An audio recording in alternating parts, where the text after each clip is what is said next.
It's Two on the Aisle with me, Charles Gross, and Leslie Hoban Blake. Tonight, reviews of Forbbiden Broadway, Cyrano, and Who's Afraid of Virginia Woolf. Ladies and gentlemen, welcome to Two on the Aisle. I am the aforementioned Charles Gross. And I'm the aforementioned Leslie Hoban Blake. Good evening. Okay, well, we have a lot of good things to talk about today. What shall we start with? Oh, well, you said Forbbiden Broadway, and that is a favorite show of mine. It's not only back; it's alive and kicking. This is Forbbiden Broadway, alive and kicking, with four really wonderful new young performers. I'm sure you cannot see this, but they are brand new and never seen in New York before doing this, and just so talented. It's amazing that Gerard Alessandrini can keep on doing this. Right. And well, I guess it's because there are new shows that come along since that have since 1982. Indeed, and I guess it's because there are always shows that that can stand a little ribbing, as it were. Yes. Not to mention the great names on Broadway. Bernadette Peters, who is roasted alive in the show by a fantastic young performer by the name of Jenny Lee Stern, who is tiny little thing. When she came out afterwards, I was really surprised at really how small she was, with arms to die for. So arms like, and she also does Elena Roger in Evita, so those arms really come in handy. Speaking of getting roasted, oh well, yes. yeah. But just a lack of star quality. I've just never seen people that mean to Bernadette before. That's you know. And in addition, the two young men are really fine. And Scott Richard Foster is in the takeoff that they do on Once, and evidently Gerard didn't like Once very much because he's all about the slowness of you know. Well, I've always said Gerard would make an excellent theater critic. Well, and I've always wondered why no one has ever shot him, but that's just, you know. And then there's a wonderful new lady by the name of Nicole Charlet Ellis, and I've never seen Sutton Foster. And see, Sutton is sent up, but it's not a mean send up. It's just about the talent and the waste of it. And they think in anything. Well, I think this is, you know, it shows that Sutton has certainly arrived. I mean, the veteran of numerous Broadway shows, and she's finally found her place in Forbbiden Broadway, just as she's left Broadway to do TV. Right. Well, she hasn't left. She hasn't left. She'll be back.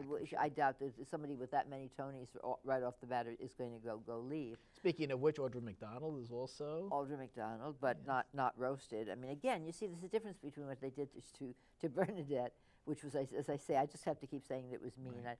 And Ricky Martin, my favorite Ricky Martin, living in Evita. But his song was La Vita Loca, which came out as Evita Loca, which I thought was very funny. And of course, it's always clever and just such great fun. And they do the shows, Annie. He's kind of Gerard Alessandrini has been doing Annie for like 30 years, but he's kind of updated. Well, do you remember the one he did when she came out with a walker and she was old? She was 30 years older. No.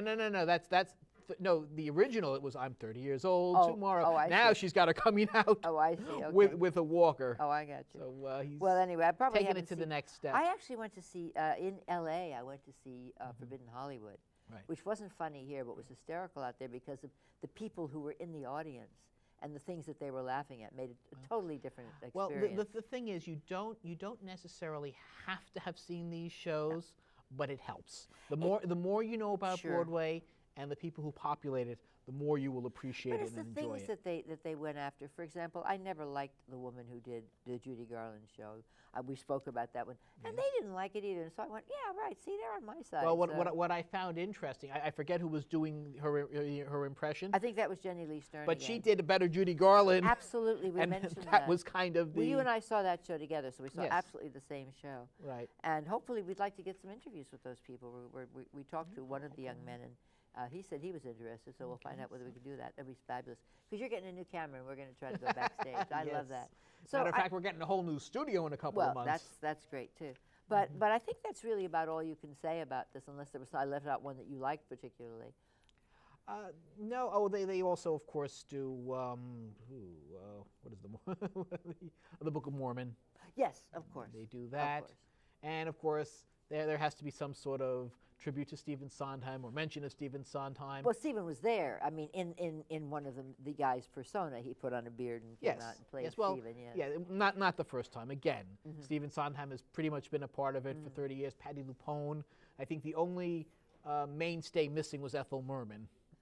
Oh, the Patti Lupon and Mandy Patinkin was hysterical. Yes. That was really funny. Again, not a kind one. Sometimes they're kinder than other times. Yes, well, I think he's been away, and I think he wanted to really come back. Yeah, it was 4 years. With a splash, because sometimes the show could get a little stale, or just since there are so many long-running shows. I think this was it was really, hard for him to do. Really, it went back to the original flavor. I think the new people had something to do with it, and I love the title. This is called A Play Kill, not a playbill. Well, which has always been, and I think he's obviously Gerard has recharged his batteries, and Forbidden Broadway is the better for it. Back, yes. Now here is a trivia point for you. The original Forbidden Broadway, you see them thumbing their noses. Oh, okay, I know this. You told and me that, it is based on Merrily We Roll Along, the Stephen Sondheim show, which didn't last very long on Broadway, but is rumored to have his favorite score. Well, and they keep trying to bring it back with a new book, and it just, I went down to Washington to see that, Merrily We Roll Along, and it still didn't work, but the songs are wonderful. I saw it on the York Theater, and I thought it worked there, and yes, the score is incredible, and I hope they try it on Broadway again at some point. But that's neither here nor there. Show? Giancarlo Esposito was in that show. Lonnie Price was in that show originally. Amazing. I don't remember who the girls were. I don't remember, but well, you'll think of it. I will. She was in. I was just thinking of her this morning. She was in Baby, and she did a album with her sister. They did the nanny. I do know who it is. Oh dear. They're sisters and they do cabaret, but we're not being very helpful. No. We'll move along. Liz Calloway. Calloway. And the ironic thing I'm on the Calloway committee. She was in the chorus, and I had just seen Liz do an off-Broadway show called The Matinee Kids, which I don't even think she puts in her credits anymore. Right. And I think that was Eric Krebs doing the Matinee Kids, wasn't it? That was his. Could be. We'll discuss that another time. Moving right along. Moving right along.